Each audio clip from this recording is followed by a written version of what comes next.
Hello everyone, I am Sajjadur Rahman. I have recently completed my PhD in computer science from University of Illinois. Today I am going to present our paper titled Benchmarking Spreadsheet Systems.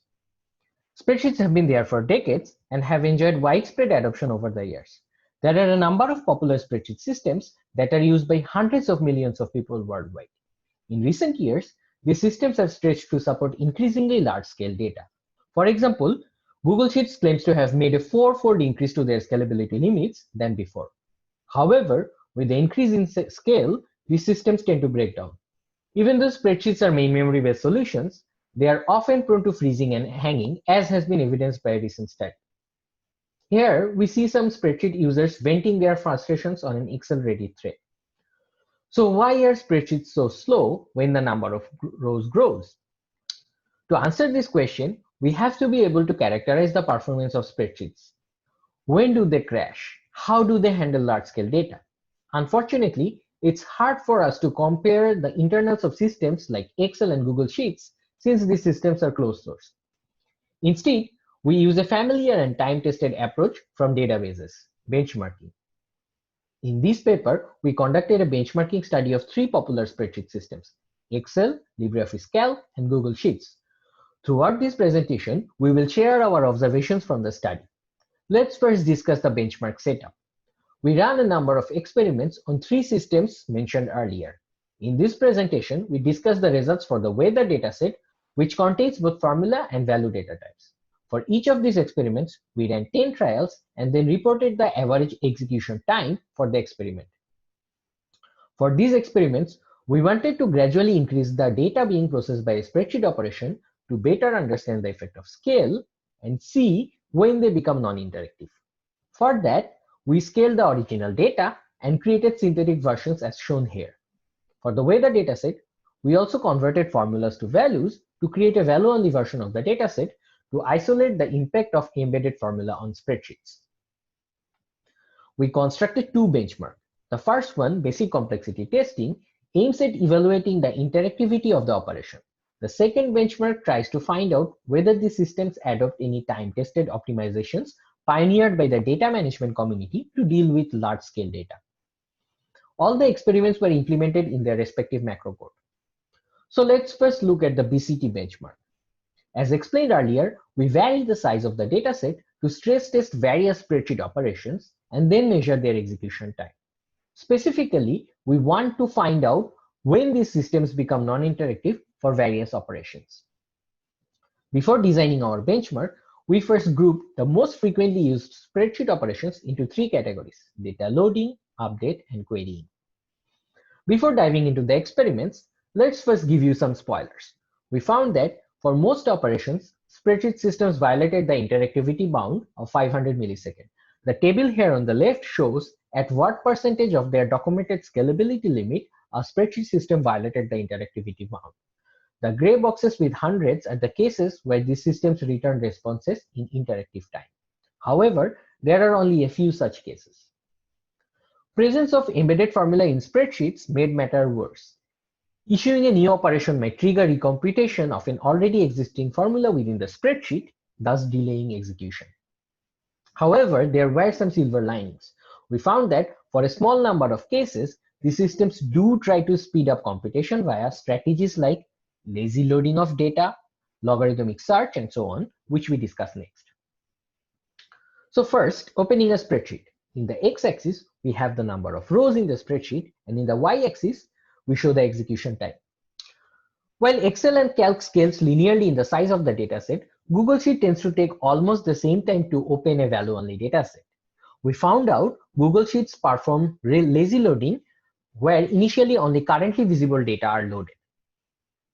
However, things get interesting when we try to open formula value datasets. Although linear in trend, it takes longer to open these spreadsheets compared to their value-only versions of the same size.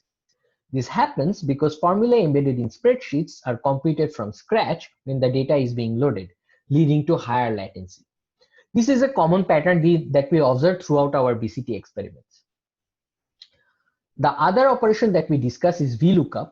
Given a specific value, VLOOKUP performs a row-by-row search for the value within a spreadsheet range. This operation takes a search criteria as input, which can be either exact or approximate. Exact means that if no matching value is found, an error value is returned, while an approximate match returns the closest value. Surprisingly, Calc and Google Sheets continue to scan the data even after finding a match value, while Excel is somewhat intelligent and stops as soon as a matching value is found for the approximate search. However, for exact search, Excel takes sublinear time. We speculate that it performs binary search to speed up computation. So that was an interesting finding. So to summarize, spreadsheet systems for the most part suffer from the interactivity problems, made even worse by the presence of embedded formula. This is in some sense surprising for a system that operates in memory. We aim to uncover the causes of such high latency in the next part of our benchmark, optimization opportunities testing. In this part of the benchmark, we try to understand how spreadsheet systems store and organize datasets. Do they use indexing or optimize the data layout for efficient access? We also want to understand how spreadsheet formula computation happens. Do they perform recomputation incrementally after a cell update? Do they share computation? Let's see a few such experiment results. First, how spreadsheet data is represented in memory. As most formulae operate on contiguous cells, physically laying out neighboring spreadsheet cells near each other in memory can benefit from cache locality. To assess how data is laid out for various systems, we first run two experiments, range access and random column access. For range access, we scan a spreadsheet range and count the total number of cells in the range. For random access, we randomly select an entire column within the same range, count the number of cells in that column, and then add all the counts. As we can see, range access is orders of magnitude faster than random access for Excel and Google Sheets. This indicates a row-oriented data layout. However, execution time is similar in Calc for both types of data access. Therefore, Calc might be employing a columnar data layout or no layout at all. Let's see. To verify that, we run a second set of experiments that compare sequential and random data access. For sequential access, we sequentially scan a spreadsheet column, while for random access, we randomly select a cell in that same column range. The two experiments take almost the same time for Excel and Google Sheets, reaffirming a row-oriented data layout. However, sequential access is slightly faster than random access in Calc. We initially speculated that Calc doesn't employ any data layout at all. We later learned from the Calc development team that they actually employ a columnar data store, which explains the slightly better sequential data access performance. However, the Calc team acknowledged that the data structure can be further improved to optimize performance.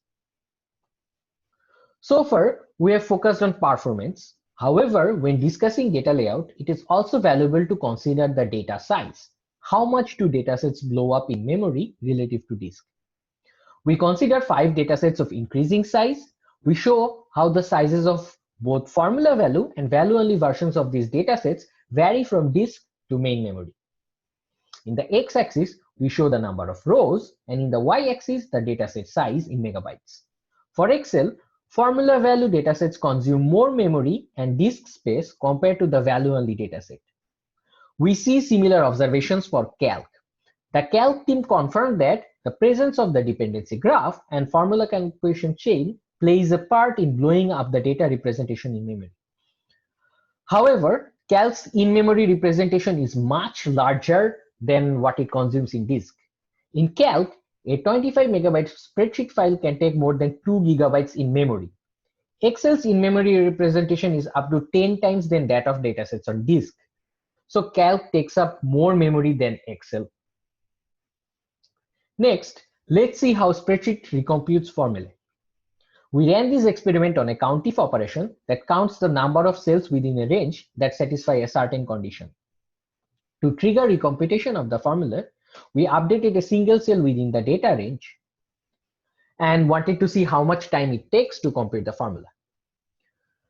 So we again see that instead of making an incremental update, the spreadsheet systems recompute the formula from scratch. However, this optimization is not that straightforward, and any change in a cell value can impact the correctness of a formula. Therefore, spreadsheet developers prioritize consistency over responsiveness. Next, we investigate the computation strategy for different spreadsheet systems. For this experiment, we write two different versions of the cumulative sum formula as shown in the figure. The one on column C reuses results from the previous cell, while the one on column B have overlapping range with the previous cell. Our results show that the repeated computation approach takes quadratic time, while a reusable approach that shares computation is very fast. So there are a number of optimization strategies that spreadsheet systems can adopt to speed up computation. Here we discussed a few, but there's a lot more that we discuss in the paper. Many of these are of particular interest to the database community, like indexing to speed up search, sharing computation across formulae, and incrementally updating a formula when a cell value changes.